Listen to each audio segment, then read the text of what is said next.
앞으로 남북 에너지 협력이 어떤 구도로 전개될 것 같은지, 그리고 그 과정에서 원자력의 역할은 어떻게 예상할 수 있는지, 이런 것 중심으로 말씀을 좀 나눌까 합니다.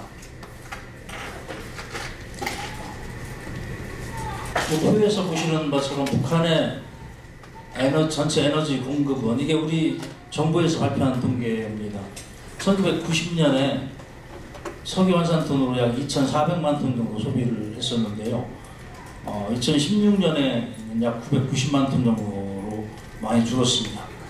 갈수록 세월이 지날수록 많이 에너지 공급 여건이 점점 더 열악해지는 그런 추이를 보이고 있고요.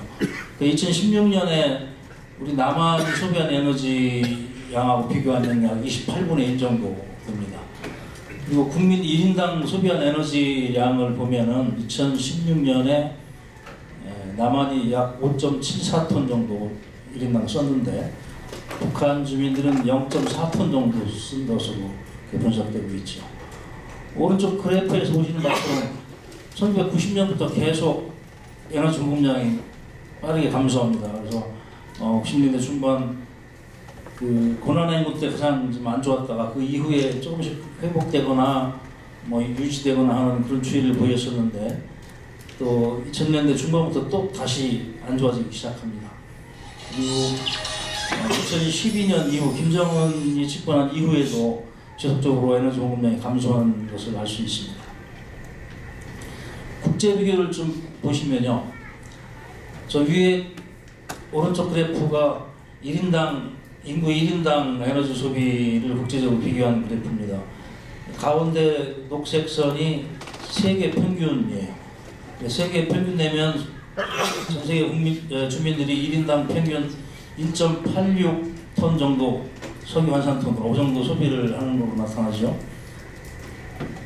그 위에 노란 선이 이제 OECD 국가의 1인당 평균 에너지 소비입니다. 약 4.1톤 정도 되고요. 제일 높은 거 파란 선이 우리나라인데요. 물론 우리보다 더 높은 분들도 있습니다만, 우리나라가 OECD 평균보다 좀 높습니다. 그건 우리가 겨울철이 있기 때문에 그런 것 같아요. 근데 그 세계 평균선 밑에 누런 선, 그것이 이제 비OECD 국가 평균이에요. 그러면 비OECD 국가들도 평균 연간 약 1.3톤, 1.32톤 정도 쓰죠. 근데 맨 밑에 빨간 선이 북한 주민들입니다. 그래서 비OECD 국가 평균보다도 굉장히 낮습니다. 밑에 왼쪽에 있는 그래프는 1인당 전력 소비를 국제 비교한 건데요. 여기서 보면은 북한이 비OECD 국가 평균이 약 2,000 kWh 정도 연간 소비하는데, 북한은 약 460 정도로 굉장히 적은 걸 알 수 있습니다.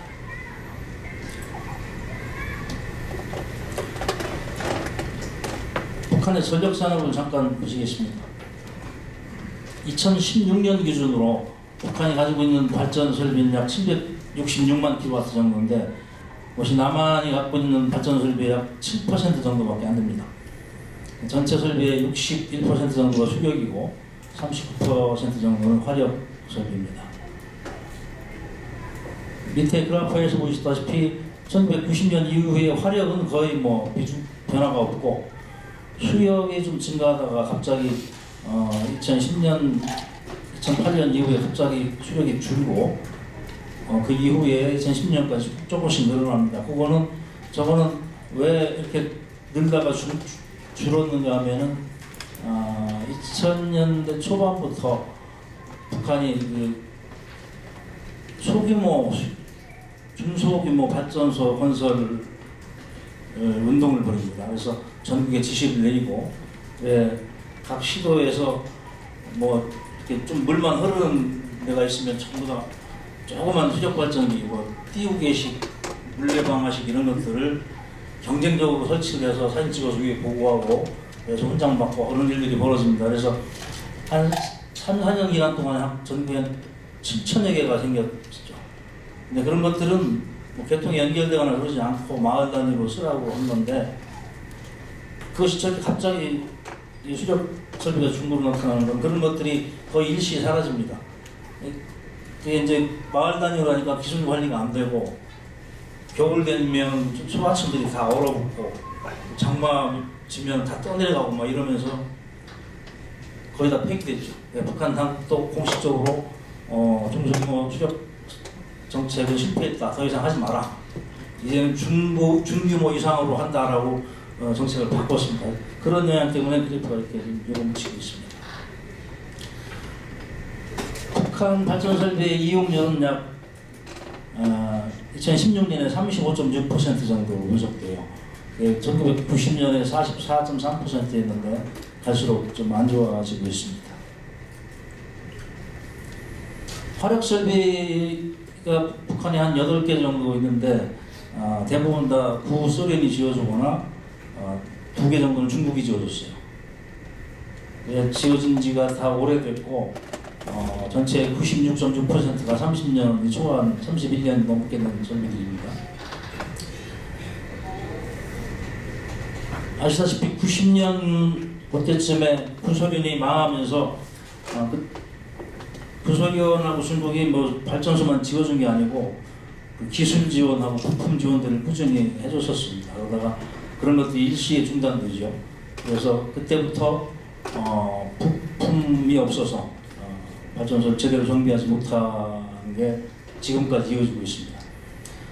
화력발전소가 겪고 있는 문제 중에 심각한 것들이 연료 부족인데 석탄이 제대로 공급이 잘 안 됩니다. 그리고 공급돼도 저열량탄, 그러니까 킬로그램당 약 3,000에서 3,500kcal 정도 되는 저열량탄을 주로 발전소에 공급하고 좀 고급탄은 다 수출하거나 공업용으로 쓰고 이런 흐름입니다. 그리고 혼소용 중유가 부족하다는 점이 굉장히 좀 심각합니다. 석탄 발전소 대부분 거의 다가 이제 미부탄 발전소인데 중유를 섞어대도록 설계가 되어 있는 설비들이에요. 중유가 열량 보충도 하고 처음에 착화도 덮고 뭐 이런 역할을 하는 건데 그 중유 조달을 잘 못해가지고 그래서 북한은 기회 있을 때마다 국제사회에 중유 지원을 요청해왔습니다. 캐도 때 완공될 때까지도 해마다 중유를 국제사회에서 지원을 해줬었고 육자회담에서도 중유 지원해줬었고 그렇습니다. 북한은 중유를 지금 원유를 중국에서 도입해서 정제하는 과정에 중유가 좀 생산되는데 그것밖에 없어요. 그러니까 모자라면 수입을 해야 되는데 굉장히 어려움을 겪으면서도 중유 수입은 못하더라고요. 휘발유나 뭐 디젤 이런 것들 많이 수입하는데 그래서 지금 발전소마다 중유가 없어서 정상적으로 가동을 못하거나 중유를 설계보다 훨씬 못 썼고 하거나 그래서 기계적 무리가 계속 가중되고 있습니다. 이 밑에는 이제 미확인 보도인데 뭐 잘 확인이 안 되는데 보도에 나와 있는 것들만 좀 소개를 하려고요. 안주지구의 석탄가스 발전장과 가스발전소와 99년 9월 7일날 준공식을 했다 그러는데 좀 확인이 안 되고요. 평안도 강동군에 화력발전소를 건설을 하고 있는데 약 10만에서 30만 정도 추정된다고. 근데 저거는 존스 홉킨스 대학에서 산팔로스라고 하는 매체가 위성사진 분석해서 기사를 냈던 거예요. 그래서 제가 여기 오기 전에 저거를 찾아보려고 어제 존스 홉킨스 대 그쪽 처음에 발표한 외신 찾아보고 또 실제 구글에 가서 찾아봤어요. 그랬더니 강동군에 진짜 공사를 하는 넓은 부지가 있어요. 굴뚝뚝하게 서 있고 냉각 타워도 좀 공사하다가 그만둔 것 같고 근데 전반적으로 공사가 중지된 상태인 것 같더라고요. 더 이상 공사는 안 되고 있고 우구역에 그냥 나와 있는데 시도는 하고 진행은 됐던 것 같아요. 근데 저것이 어디서 지원해서 했는지 무슨 장으로 했는지 이런 것들은 밝히지 못하고 있습니다. 그리고 낮은 선봉 지역에 선동화력이라고 중유 전용 발전소가 있는데요. 근데 작년 말에 역시 존스 홉킨스 산팔로스 팀이 위성사진을 분석해서 기사를 냈는데 저중유화력을 석탄화력으로 개조하는 공사가 진행되고 있고 거의 완공 단계에 있다 이렇게 했어요. 그래 위성 사진 이렇게 그쪽에 발표한 거 보면은 거의 완공된 것 같아요.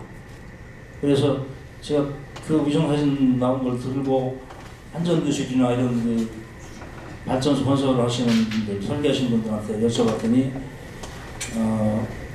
석탄 화력으로 개조하는 공사가 진행되고 있는 것 같다. 근데 완공됐는지는 이것만 같은 모르겠다 이렇게 말씀하세요. 저 부분도 근데 좀 상식적으로 이해가 잘 안 간다고 그러시더라고요. 지금은 북한은 이제 화력발전소 자체 건설한 경험도 없고 발전 설비를 제작한 경험도 없거든요. 외국에서 가져가야 되는데 지금 뭐 제재 때문에 수입 같은 건 거의 생각도 못하고 화력 설비를 수입할 만큼 북한이 재정이 좋은 것도 아니고 그래서 저것이 과연 어느 설비를 어떻게 하려고 하는지 그것이 좀 불분명해서 좀 주목을 하고 있는 중에 있습니다. 수력 부분 보시면은 뭐 거의 국도 전역에 걸쳐서 수력발전소들이 굉장히 많습니다. 수력발전소는 이제 집계하는 기관마다 좀 양 발표하는 게 좀 달라요. 그게 이제 있다가 없어진 설비도 있고 뭐 또 새로 지었는데 어떤 건 용량이 나와 있고 어떤 건 용량이 안 나와 있고 그래서 그거를 기관마다 파악하는 것이 좀 달라서 집계가 좀 다른데 저희가 집계하는 약 655만 킬로와트 정도 있는 것 같아요. 그 중에 이제 31년 이상 된 설비가 전체의 절반 정도 되고요. 일제 때 지은 설비들이 더 많이 있습니다. 한 15% 정도는 일제 때 지은 설비들이 지금까지 가동되고 있어요.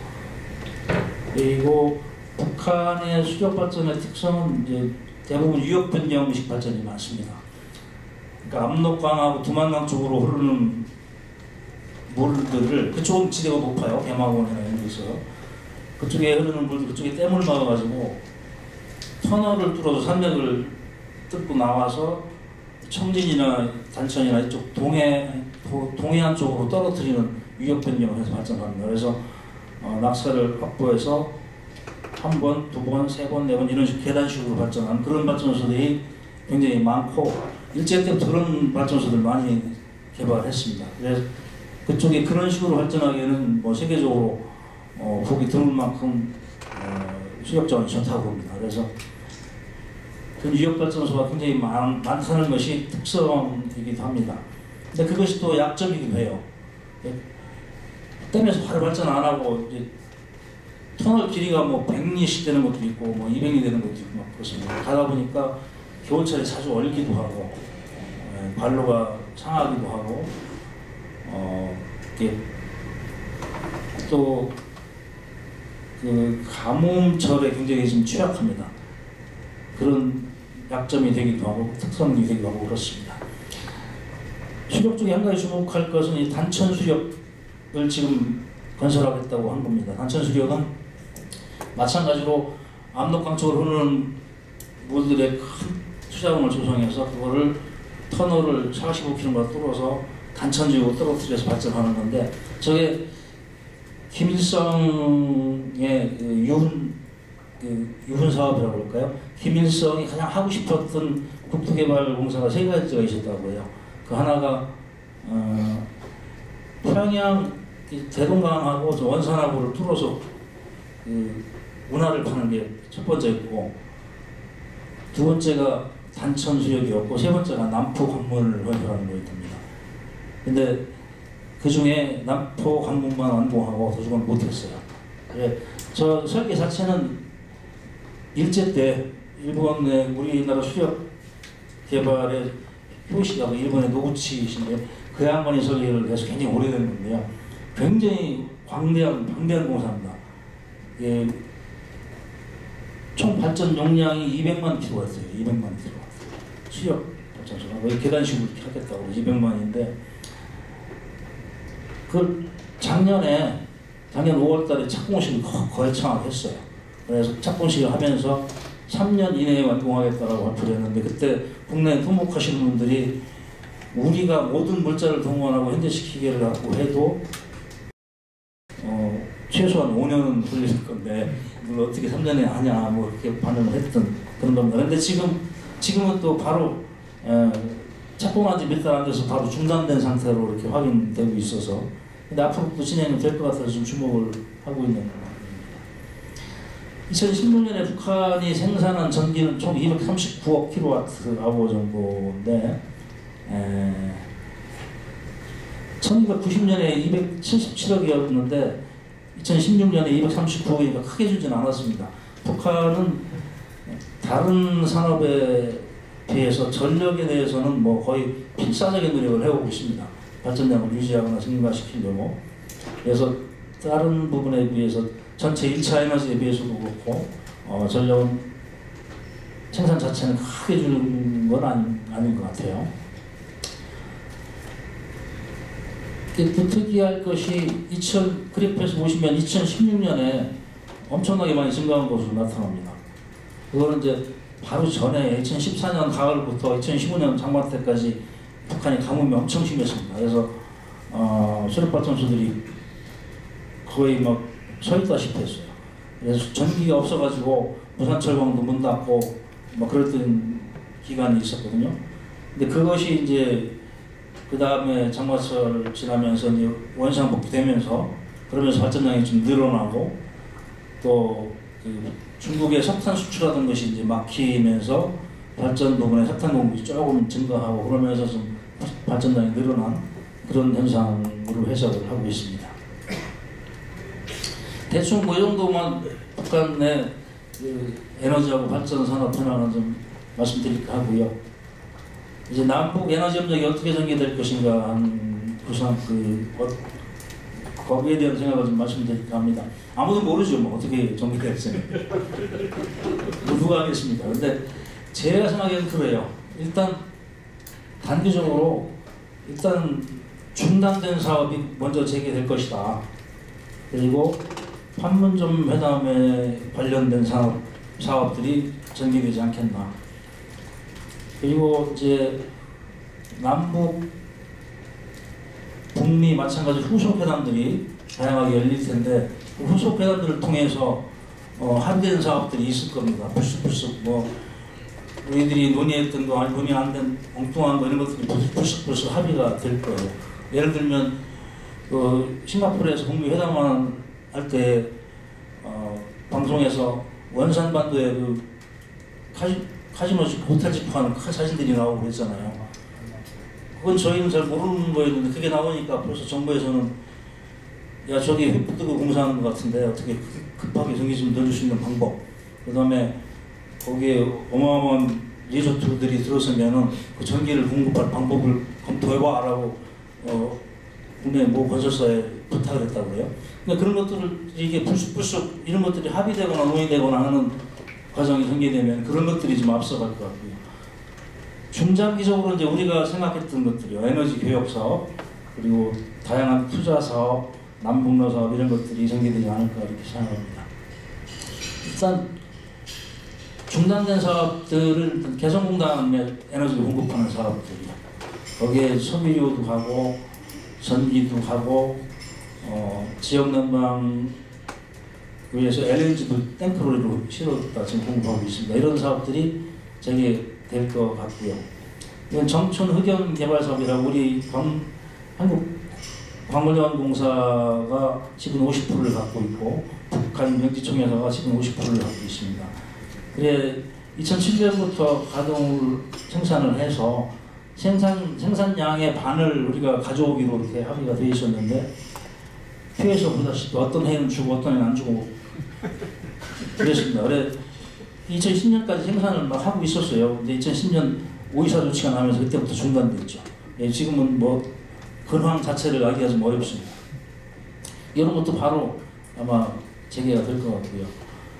이거는 2007년도에 제2차 남북 정상회담 후에 북한의 요청에 의해서 우리가 8천만 브로치의 경공업 원자재를 북한에 줬습니다. 저 보시다시피 의복류, 신발류, 뭐 비누 이런 북한에 그런 공업 자재가 없다 그래서 그거를 지원해주고, 그 지원액의 3%는 광물로 받고, 요 그림에 나와 있는 게 그 3%로 받은 북한 아이언유입니다. 3%를 받았고 나머지는 밑에 지도에 있는 북한 단천 지역에 있는 대흥, 검덕, 용양 이 세 개 광산을 남북이 공동 개발하는 걸로 합의를 했었죠. 그래서 우리 전문가단들이 세 차례 가서 현지 실태 조사를 다 했습니다. 하고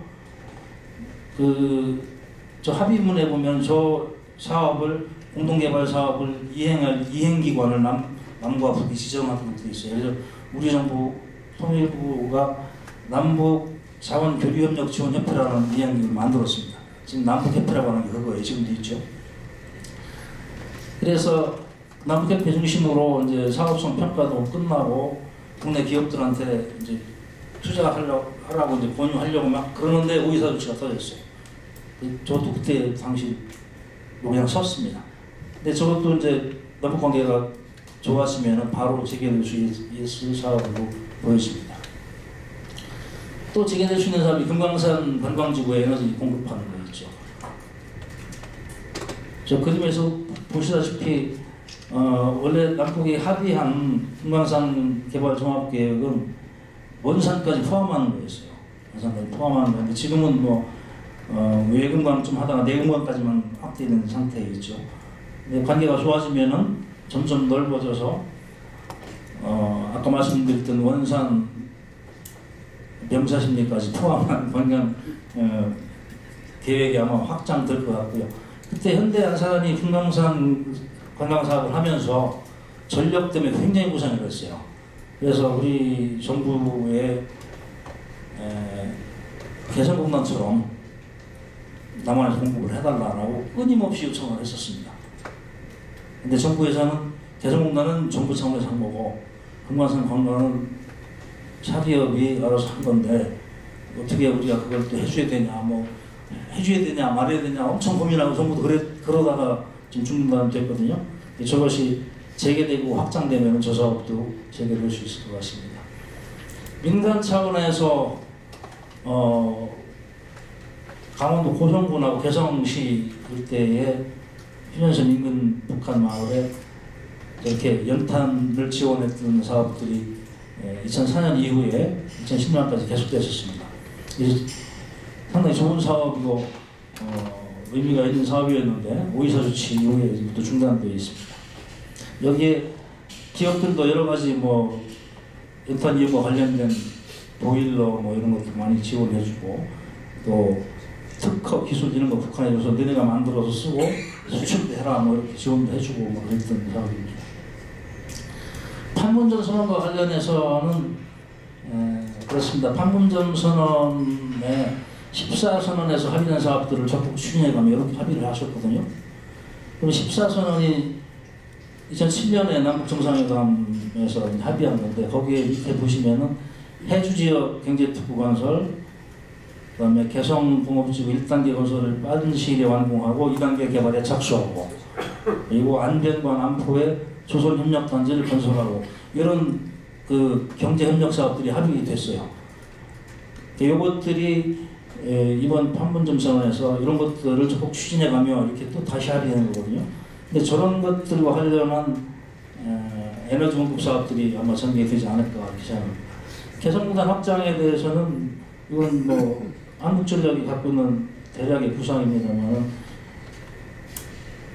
저 사진에 평화변전소라고 있는데 지금 2 이렇게 2뱅크짜리 평화변전소인데 좀 입주 기업이 늘어나고 그러면 2뱅크 3, 4 정도 뱅크 두 개를 늘려서 공급을 하고 더 확장되면은 오른쪽 그림에 보시다시피 기존 1, 2, 3, 4를 뭐 새롭게 1, 2, 3, 4, 1, 2, 3 새로운 변전소 2개를 더 증설해서 공급을 하겠다는 계획인데 이것이 이제 해주공단 얘기가 나오면서 해주공단에 그러면은 어떻게 할 거냐라고 해서 최근에 이제 새로운 프로젝트 컨셉들이 제안되고 있습니다.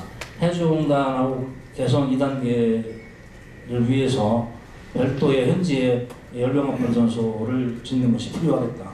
북한의 석탄을 쓰고 그 생산 전력은 평화변전소 지금 개성에 있는 평화변전소에 접속해서 송출하고 뭐 이런 사업 구상이 지금 새롭게 부각되고 있습니다. 남포 조선협력단지가 만약에 가시화된다면 뭘 해야 되냐면 남포에 12월 화력이라는 조그만 화력발전소가 있습니다. 거기 남포에 있는 천리마제강 연합기업소라는 큰 회사가 있는데 거기 전력 공급용을 원래 만들었던 발전소인데 지금은 서 있어요. 근데 남포의 조선인력단지가 우리가 가려면은 저걸 개보수해서 쓰면 된다. 뭐 그런 구상이 있고요. 안변 같은 경우는 안변 조선협력단지는 2007년도에 합의되자마자 대우조선이 제일 먼저 가겠다고 뭐 여기를 보이고 전문가들 보내서 현지 시태조사하고 막 그랬었어요. 저희가 이제 안변 청년수력이라고 하는 데가 있습니다. 예, 거기가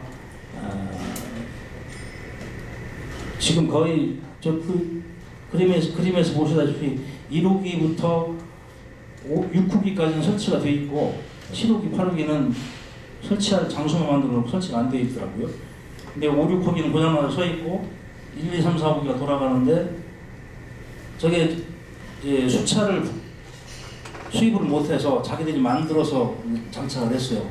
그러니까 남포에는 그 대한중기계 연합기업소라는 데서 자기들이 수차를 만들어서 장착을 했는데 그러다 보니까 고장이 자주 나고 출력이 잘 안 나와요. 출력이 저기 5만짜리 4개 20만인데 실제 출력은 10만도 안 나온다고 하거든요. 그래서 안변 조선연력단지가 가시화되면은 저거를 현대화하거나 리모델링하거나 뭐 해서 공급하는 방안 이런 것들이 논의가 되고 있습니다. 계속될 그 후속 남북회담이나 후속 북미회담 이런 데서 합의될 사업들은 뭐가 될지 모르겠습니다.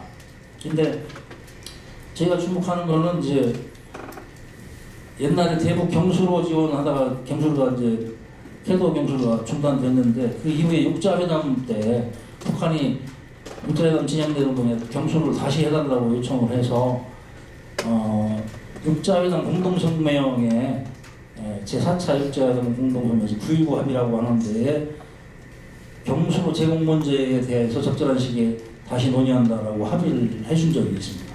그리고 우리 정부도 200만 킬로와트 대북 송전을 해주는 우리가 발표했는데 우리 정부가 그걸 육자회담에 가져가서 육자회담 공동성명에 우리 정부가 넣었어요. 주변 것들이 말리는데도 막 우리가 하자고 그래갖고. 그리고 저것들이 이제 다자들에서 합의가 일단 됐다는 의미가 있고요.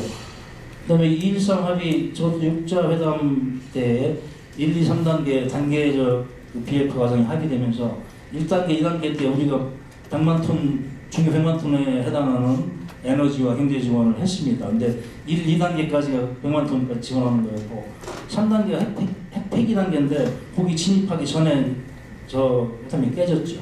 그래서 그때 당시 전문가들 얘기하기에 3단계 진입할 때쯤 되면 북한이 앞에 얘기한 경수로나 200만이나 둘 중에 하나를 골라서 요청을 할 거다 뭐 이렇게 예상을 했던 적이 있습니다. 근데 지금 앞으로는 뭘 요구할지 이것은 뭐 좀 두고 봐야 될 건데 그것들이 단기 안에 진행될 내용들이 아닐까 이렇게 생각합니다. 중기 사업으로는 저는 가장 먼저 에너지 교육 사업이 좀 생길 거라고 봅니다. 북한이 지금 석유 전량, 거의 전량을 중국에서 수입합니다. 러시아에서 조금 하고 거의 대부분을 중국에서 수입하는데 이제 원유 말고요. 휘발유, 중국 이런 석유 제품들입니다. 근데 중국에서 수입할 때 수입 조건이 별로 안 좋아요. 가격 조건도 안 좋고 결제 조건도 좀 불편하고 그걸 우리가 공급할 수 있다면 남북 관계 좋아지면 우리가 북한에 수출해 주는 방안. 그다음에 LPG 교육인데 북한의 LPG 소비가 막 확산되고 있습니다. 주민들이 돈이 좀 등벌이가 생기면서 LPG가 도시 가구들 중심으로 많이 확산되고 있는데 우리 LPG 산업들도 대북 진출을 위해서 연구들도 하고 있고 준비를 하고 있습니다. 그리고 석탄 교역. 우리도 오이사 조치 이전까지 오이사 조치 때까지 북한 석탄을 사다가 썼습니다. 해마다 한 40만 톤, 50만 톤 이렇게 갖다 썼는데 그것이 우리 그 연탄 찍고 하는 그 석탄 수급에 굉장히 도움을 많이 줬죠.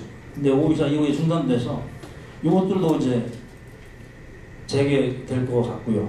또 북한에 갈탄이 많은데 갈탄을 우리가 부산무역 품목으로 또 활용하는 그런 교류도 예상이 됩니다. 그리고 각종 에너지 이용기기들, 가전기기나 난방기기, 추사기기 이런 에너지 이용기기들이 북한 사람들이 한국 제품을 굉장히 선호한다고 그래요. 그래서 이런 쪽들, 그리고 북한에 지금 확산되기 시작한 그 태양광 패널 뭐 이런 것들이요. 이런 것들에 대한 교육 사업이 먼저 진행될 것 같고요. 투자 사업으로는 이제 발전 설비 개보수하고 신규 발전소, 송배전 설비 이런 것들 현대화하는 것과 관련된 대북 투자 사업들. 석유 분야에서도 정제 설비, 또 주유소 같은 석유 유통 부분 사업들. 석탄 분야에서 석탄과 현대화, 연탄 공장 이런 것들이요. 가스 쪽에서도 LPG, 도시가스, 뭐 도시가스 자체를 공급하는 이런 사업들.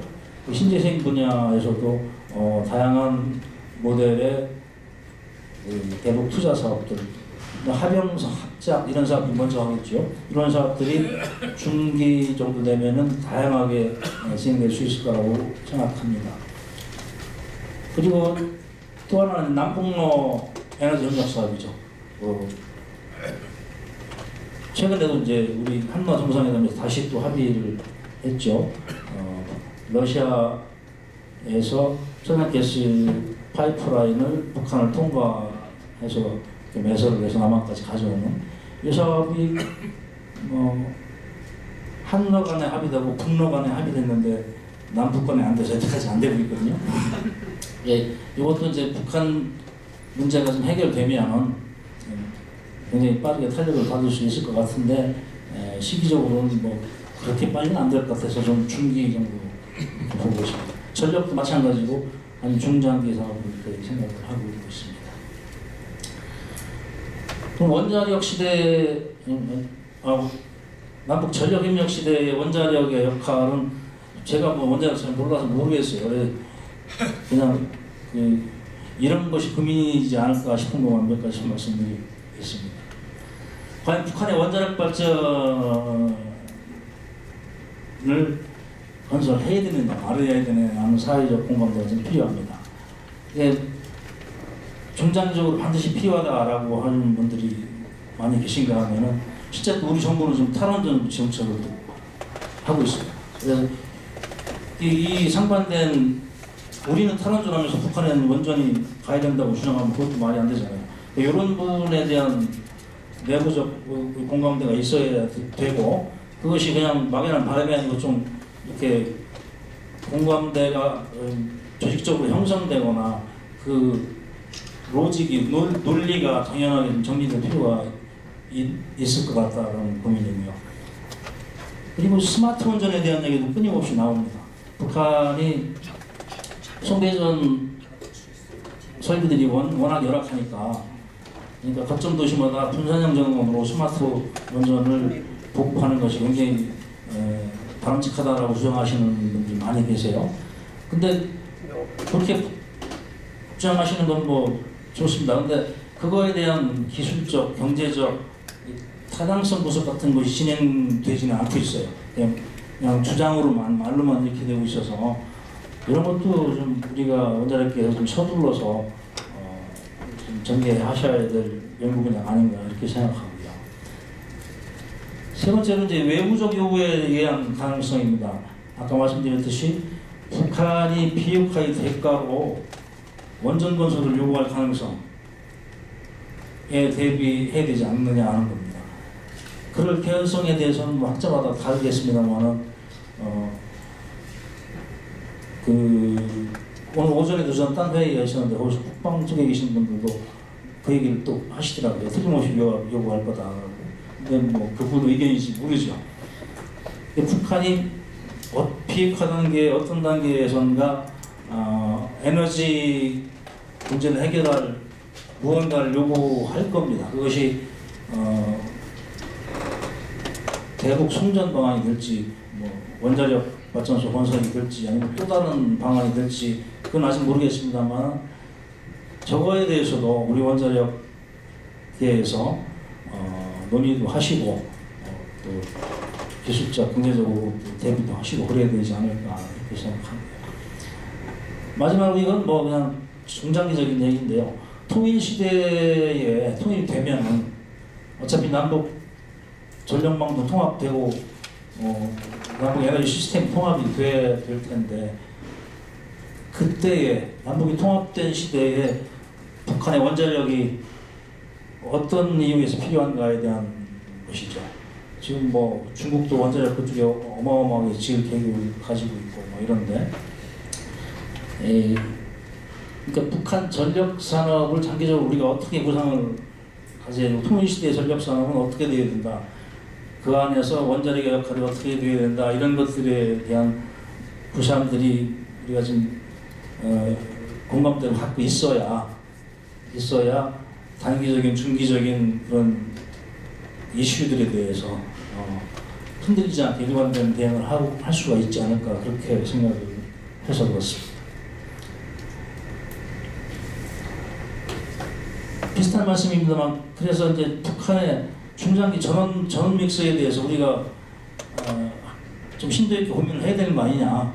어떤 사람은 그렇게 얘기합니다. 지금 북한의 석탄을 위주로 한 전력 공급 체계인데, 석탄은 더 이상 하지 말자.